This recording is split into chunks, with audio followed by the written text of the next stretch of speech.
Bienvenue au Centre international de cancérologie de Lomé. Je suis Nicole Deboué, secrétaire au Centre de radiothérapie de Lomé. Pour le parcours du patient, voici ce qui suit. Lorsque le patient vient, on le reçoit au secrétariat. Il y a un bureau aménagé spécialement pour cela.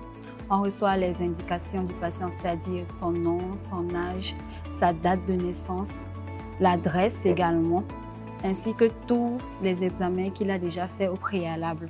Ces résultats d'examen sont scannés et mis dans un dossier créé que le médecin aura à consulter par la suite pour avoir toutes les informations relatives au patient. Donc vous avez le docteur Diakité Adama, radiothérapeute oncologue, directeur médical du centre de radiothérapie de Lomé. Le médecin, quand il reçoit le patient, il fait d'abord une consultation médicale. Comme toute consultation de médecin, c'est l'interrogatoire, l'examen physique. S'il y a des examens paracliniques à demander, il le fait. Après, on pose le diagnostic. Si c'est vraiment un cancer, il doit toujours y avoir la preuve histologique, c'est-à-dire l'examen anatomopathologique. Donc, si on pose le diagnostic, après, on va prescrire le traitement du patient. Donc, la prescription de radiothérapie, c'est quelle dose de radiothérapie, c'est quelle fraction et quel est l'étalement du traitement.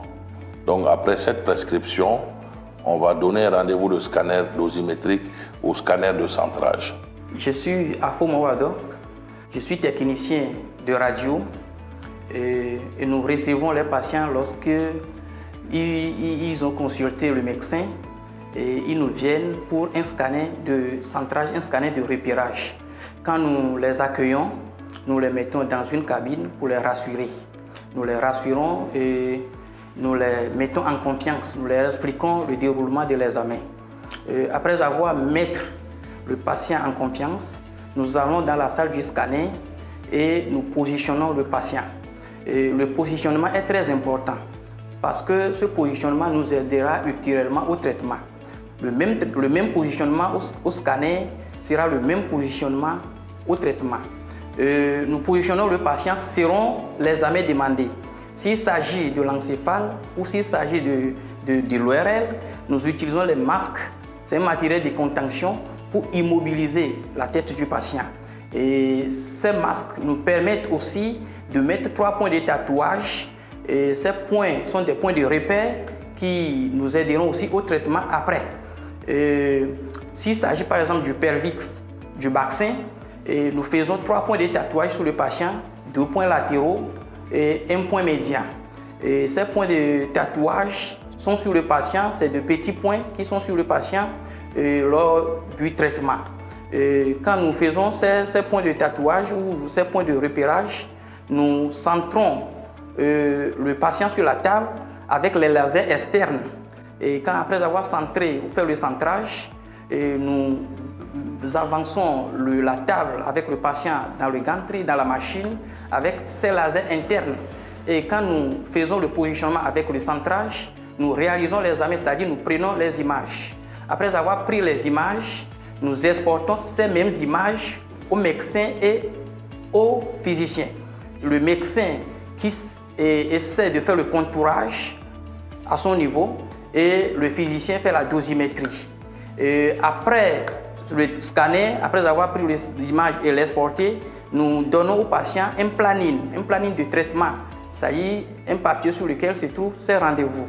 Là, un scanner lui est fait et ensuite un programme lui est remis avec une carte. Cette carte servira pour badger lors des différents jours du traitement. À chaque fois qu'ils viennent, ils badgent sur l'un des panneaux présents. Il y a un panneau pour badger afin d'aller voir le médecin et un autre pour badger afin d'aller en traitement. Donc, lorsque le patient vient badger pour celui du médecin, le médecin sait déjà au préalable que le patient est là et qu'il voudrait le voir. Ou bien, si c'est pour le traitement, il badge sur le panneau ce qui sert à cela. Alors, les manipulateurs sauront que le patient est là pour son traitement.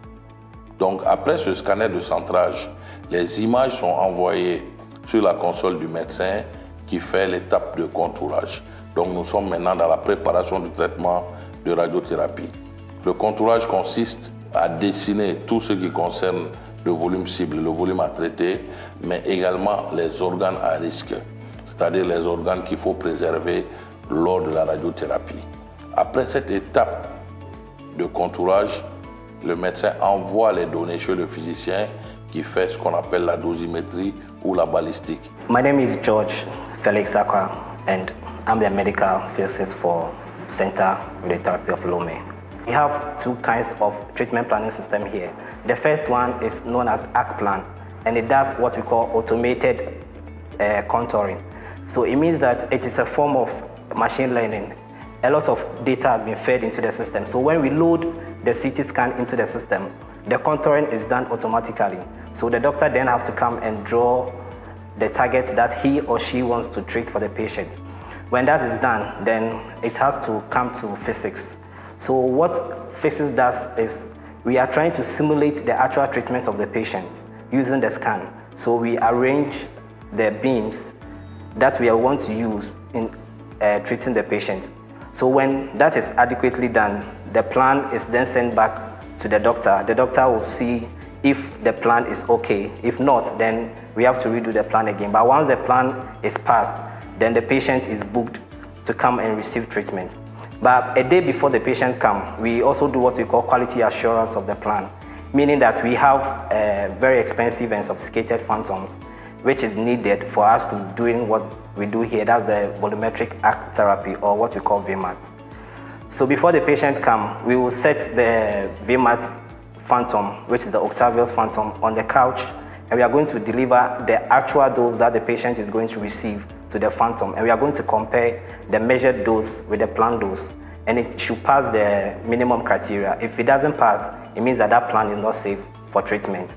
So when that is passed, then the patient is called to come for treatment the next day. Moi, on m'appelle Fabrice Hassan.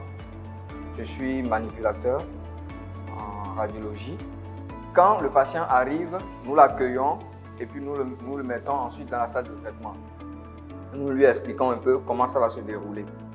Et nous nous repositionnons exactement comme au scanner, avec les mêmes matériels de contention, même centrage comme au scanner. Et déjà, sur certaines parties, si c'est un pelvis par exemple, nous avons 3 points de tatouage, 2 latéraux et 1 antérieur. Donc nous allons nous mettre exactement sur ces points comme au scanner. Et le physicien avait déjà mis dans la machine les décalages par rapport à ces points de tatouage. Et ces décalages-là vont nous amener directement au centre de la tumeur. Et c'est ce centre de la tumeur que nous irradions en radiothérapie. Le traitement dure environ au plus 2 à 5 minutes. Donc le plus important, c'est de se mettre exactement sur les points de tatouage. Et une fois qu'on a positionné le patient sur les points de tatouage, nous allons faire ce qu'on appelle un scanner différent du scanner du repérage. Ceci, c'est le scanner de traitement. Et nous, quand on fait le scanner de traitement, nous le matchons. C'est le terme qu'on utilise souvent. Nous le matchons exactement pour que ça soit carrément confondu au scanner de repérage. C'est-à-dire le scanner de repérage est aussi dans la machine. Donc nous mettons les deux ensemble pour que les deux se confondent, tous les points soient confondus, pour qu'on n'ait pas à irradier une partie qui n'est pas concernée. Donc les rayons sont exactement dirigés sur le centre de la tumeur. Pendant la radiothérapie, le patient doit voir le médecin au moins une fois par semaine pour faire la surveillance. Cette surveillance consiste à quoi?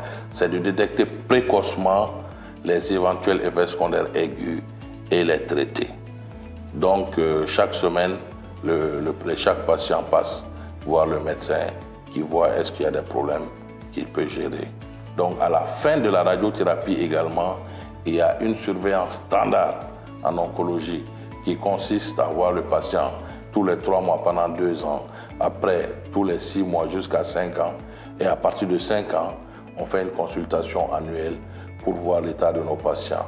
La surveillance post-radiothérapie consiste à détecter les effets secondaires tardifs et à les prendre en charge. Donc voici globalement le circuit d'un patient quand il vient dans un centre de radiothérapie. Merci. Au CICL, on vous garantit un service de soins de qualité.